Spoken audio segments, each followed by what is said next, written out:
पश्चिम बंगाल की राजनीति में एक ऐसा नाम जो कभी रणनीति का पर्याय माना जाता था, आज इतिहास बन गया है।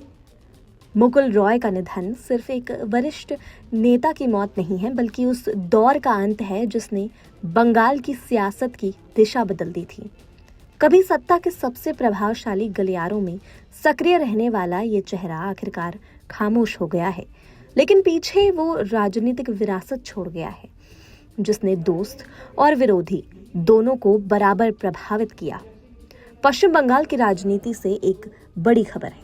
पूर्व रेल मंत्री और तृणमूल कांग्रेस के संस्थापक नेताओं में से एक मुकुल रॉय का 71 साल की उम्र में निधन हो गया है। कोलकाता के एक निजी अस्पताल में तड़के करीब 1:30 पर उन्होंने आखिरी सांस ली। उनके बेटे शुभ्रांशु रॉय ने बताया कि उन्हें कार्डियक अरेस्ट आया था और पिछले काफी समय से वे बीमार चल रहे थे। बताया जा रहा है कि वो लंबे समय से अस्पताल में भर्ती थे और कई शारीरिक समस्याओं, यहाँ तक कि डिमेंशिया जैसी बीमारियों से जूझ भी रहे थे। उनके निधन से बंगाल की राजनीति में एक ऐसा अध्याय खत्म हो गया है जिसे कभी रणनीति और संगठन की मिसाल माना जाता था। अगर उनके राजनीतिक सफर को देखें तो ये काफी उतार चढ़ाव भरा है। मुकुल रॉय ने यूथ कांग्रेस से अपने करियर की शुरुआत की और बाद में ममता बनर्जी के साथ मिलकर 1998 में तृणमूल कांग्रेस के संस्थापना में अहम भूमिका निभाई थी। पार्टी के शुरुआती दिनों में वो संगठन की रीढ़ माने जाते थे। 2006 में वो राज्यसभा पहुंचे और यूपीए 2 सरकार में पहले शिपिंग मंत्रालय में राज्य मंत्री बने। फिर 2012 में रेल मंत्री की जिम्मेदारी संभाली। 2011 में जब बंगाल में 34 साल का अवाम शासन खत्म हुआ और ममता बनर्जी मुख्यमंत्री बनी, तो उस बदलाव के पीछे मुकुल रॉय की संगठनात्मक रणनीति को काफी अहम माना गया था।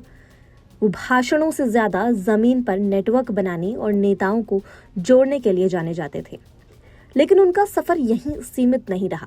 2017 में उन्होंने टीएमसी छोड़कर बीजेपी ज्वाइन कर ली और बंगाल की पार्टी को मजबूत करने में अहम भूमिका निभाई। 2019 लोकसभा चुनाव में बीजेपी की बड़ी सफलता के पीछे भी उनकी रणनीति को वजह माना गया था। 2021 में वो बीजेपी के टिकट पर विधायक बने, लेकिन बाद में फिर टीएमसी में लौट आए। हालांकि वापसी के बाद उनकी राजनीतिक सक्रियता पहले जैसी नहीं रही। दल बदल कानून के तहत उनकी विधायकी भी रद्द हुई। कुल मिलाकर मुकुल रॉय का जीवन हमें ये दिखाता है कि राजनीति सिर्फ विचारधारा नहीं है, बल्कि संगठन और रणनीति का भी खेल है। उनके जाने से बंगाल की राजनीति का एक अनुभवी और चर्चित चेहरा हमेशा के लिए खामोश हो गया है।